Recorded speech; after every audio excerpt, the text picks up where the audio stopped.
السلام علیکم، welcome to my channel.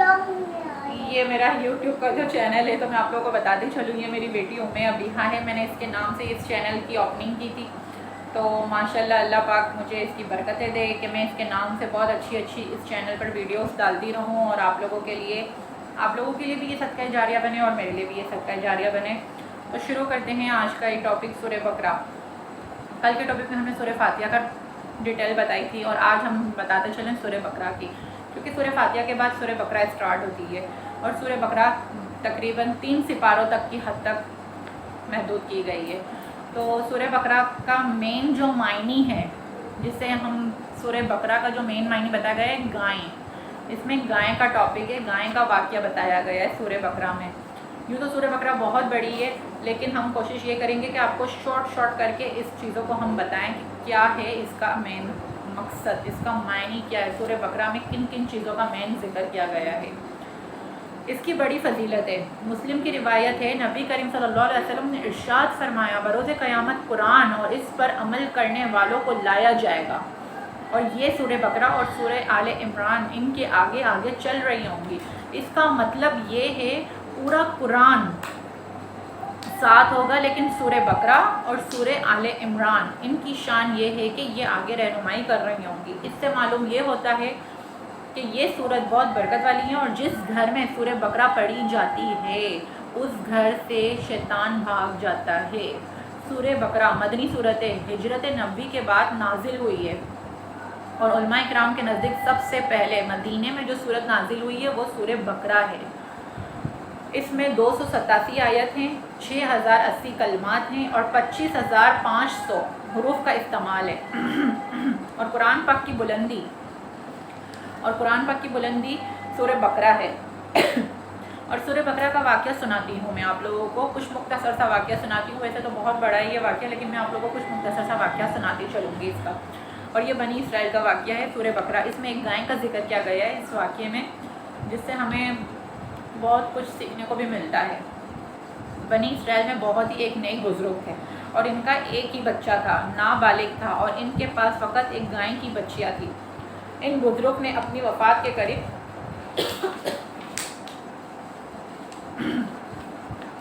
اس گائے کو ایک جنگل میں جا کر ایک جھاڑی کے قریب چھوڑ دیا۔ اس بچیا کو جب تک اللہ پاک کی امانت میں دیتے تھے جب تک ان کا بچہ بالغ نہیں ہو جاتا، یعنی کہ انہوں نے اللہ پاک کو کہا کہ میں اس بچیا کو تیری امانت میں دیتا ہوں جب تک کہ میرا بچہ بالغ نہیں ہو جاتا۔ اور پھر ان بزرگ کی وفات ہو گئی، اور بچہ چند دنوں میں بڑی ہو کر درمیانی سائز کی ہو گئی، اور بچہ بھی جوان ہو گیا، اور اپنی ماں کا نیک اور فرمانبردار بچہ بنا۔ وہ بہت ہی اچھا بچہ تھا، بہت ہی نیکوکار بچہ بنا وہ بچہ۔ اس بچے نے اپنی رات کے 3 حصوں کو ڈیوائیڈ کر دیا۔ پہلے حصے میں سوتا تھا، دوسرے حصے میں عبادت کرتا تھا، اور تیسرے حصے میں ماں کی خدمت کرتا تھا۔ معذرت چاہتی ہوں، آج گلا تھوڑا سا کچھ خراب ہوا ہے۔ اور صبح جنگل سے لکڑیاں توڑ کے لاتا، اور ان کو فروخت کر کے 1/3 رقم کر کے صدقہ کر دیتا۔ 1/3 رقم اپنی ذات پر رکھتا، 1/3 رقم اپنی والدہ کو دیتا۔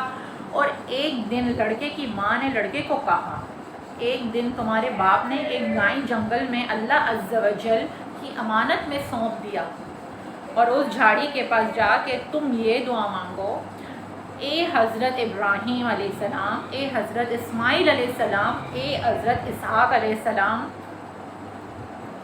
کہ خدا تو میرے باپ کی سونپی ہوئی امانت تو مجھے واپس دے دے۔ اور اس بچیا کی نشانی یہ ہے، اس کی ماں نے اسے یہ بتایا کہ اس بچیا کے اندر یہ نشانی ہے، تو انہوں نے اب خدا سے جب دعا کی تو اس بچیا کے اندر جو نشانی پائی گئیں وہ ان کو اسی طرح کی بچیاں ان کے آگے پیش کی گئی۔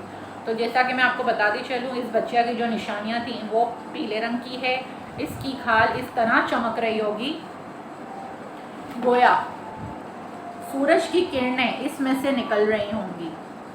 یہ سن کر لڑکا اس جنگل میں جھاڑی کے پاس گیا اور دعا مانگی، تو فوراً ہی گائے اس کے پاس دوڑتی ہوئی آ کر کھڑی ہو گئی، اور اس کو پکڑ کے گھر لایا۔ تو اس کی ماں نے کہا، تم اس گائے کو لے جا کے بازار میں 3 دینار میں فروخت کر ڈالو۔ لیکن کسی بھی گاہک کو میرے سے پوچھے بغیر نہ دینا۔ ان دنوں میں بازار میں گائے کی قیمت 3 دینار ہی چل رہی تھی۔ اس نے کہا میں گائے کی قیمت 3 دینار سے زیادہ دوں گا مگر تم کسی سے مشورہ کیے بغیر۔ جیسے کہ ایک فرشتہ آیا بازار میں، اس نے کہا کہ میں گائے کی قیمت 3 دینار سے زیادہ دوں گا لیکن تم کسی سے مشورہ کیے بغیر یہ گائے مجھے دے دو۔ تو انہوں نے کہا تم جتنی بھی قیمت دو، میں اپنی ماں سے مشورہ کیے بغیر یہ گائے تمہیں نہیں دے سکتا۔ واپس گھر جا کے اپنی ماں کو سارا ماجرا بیان کیا تو ماں نے کہا کہ یہ گاہک شاید کوئی فرشتہ ہے، تو اے بیٹے تم اس سے مشورہ کرو، ہم ابھی اس گائے کو فروخت کریں یا نہ کریں۔ تو لڑکے نے جب بازار میں اس گاہک سے مشورہ کیا تو اس نے کہا ابھی تم اس گائے کو فروخت نہ کرو، آئندہ اس گائے کو حضرت موسیٰ کے لوگ خریدیں گے۔ تو آج میں اس ٹاپک کو ادھر تک ہی اسٹاپ کرتی ہوں، کیونکہ اس لیے کہ ہمیں شارٹس ویڈیو بنانی ہوتی ہیں تاکہ لوگوں تک یہ پیغام ہمارا آسانی سے پہنچ سکے۔ جتنی لمبی ویڈیوز ہوتی ہیں اتنا ٹائم زیادہ لگتا ہے اور کچھ لوگ ویڈیوز بالکل شارٹ سننا پسند کرتے ہیں، تو میں یہ ویڈیو کل کنٹینیو کروں گی انشاءاللہ۔ تو بس وہ حضرت موسیٰ کی قوم آئے گی جو اس گائے کا سودا کرے گی، اور آگے ایک اور اس کا الگ ٹاپک ہے جو میں آپ لوگوں سے کل کی ویڈیو میں شیئر کروں گی۔ تو آج کی حدیث نبوی پاک ہم بیان کرتے ہیں، وہ بھی سورہ بقرہ سے ریلیٹڈ ہے۔ تو آئیں میں آپ لوگوں کو حدیث پاک آج کی بتاتی ہوں۔ میں آپ لوگوں کے لیے بہت اچھی اچھی حدیثیں لے کر آؤں گی انشاءاللہ، اس سے آپ لوگوں کو بہت کچھ سیکھنے ملے گا۔ سورہ بقرہ سے ریلیٹڈ ہی میں نے حدیث پاک بھی آج بیان کرنی ہے۔ رسول پاک صلی اللہ علیہ وسلم نے ارشاد فرمایا جس نے سورہ بقرہ کی 2 آخری آیت رات کو سونے سے پہلے پڑھ لی تو وہ انسان ہر آفت سے محفوظ رہے گا۔ تو ہم لوگوں کو کوشش کرنی چاہیے، ہماری ڈیلی روٹین میں ہمیں یہ چیزیں شامل کر لینی چاہیے۔ آہستہ آہستہ پڑھتے پڑھتے ہماری عادت پڑ جاتی ہے کہ پھر وہ چیزیں ہمارے منہ پر خود بیٹھ جاتی ہیں کہ پھر ہم ان چیزوں کو خود پڑھنا بہتر سمجھتے ہیں۔ ابھی ہم جب اسٹارٹ لیتے ہیں کسی بھی چیز کا تو بہت مشکل ہوتا ہے، لیکن جب ہم ان چیزوں کی عادت بنا لیتے ہیں تو وہ چیزیں خود ہمارے منہ سے نکلنا شروع ہوتی ہیں۔ تو بس یہ حدیث نبوی تھی آج کی، میرے پیارے آقا صلی اللہ علیہ وسلم نے جو ارشاد فرمایا میں وہی آپ سے بیان کرتی ہوں، اور کوشش یہ ہے کہ میں روز آپ لوگوں کو اچھی اچھی حدیثیں بتاؤں جس میں ہمیں بہت کچھ سیکھنے کو ملتا ہے۔ قرآن تفسیر تو ہم ریگولر روٹین میں شامل کریں گے تاکہ اس کا ثواب مجھے بھی ملے اور آپ لوگ جو سن رہے ہیں مجھے ان کو بھی ملے، اور میری دعا ہے جو مجھے سن رہے ہیں اللہ پاک ان کے لیے بھی وہی انعام رکھے جیسے کہ کل ہم نے سنا تھا، جو نہ کسی نے دیکھا نہ کسی نے سنا اور نہ کسی نے کبھی تصور کیا۔ تو ہم ایسے اللہ پاک ہمیں ایسی توفیق دے، ہم ایسے بن جائیں کہ بس ہمارے لیے ہمارے مرنے کے بعد ایسے ہمارے لیے گفٹ ہمارے آگے پیش کیے جائیں کہ ہم نے تصور بھی نہ کیا ہو۔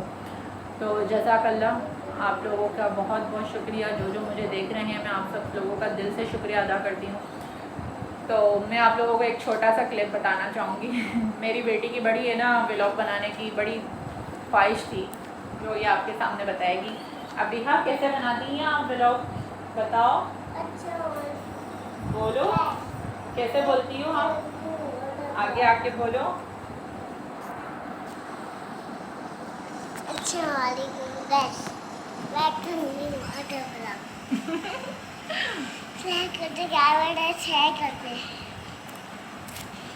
کرتے یہ کہہ رہی ہے لائک کر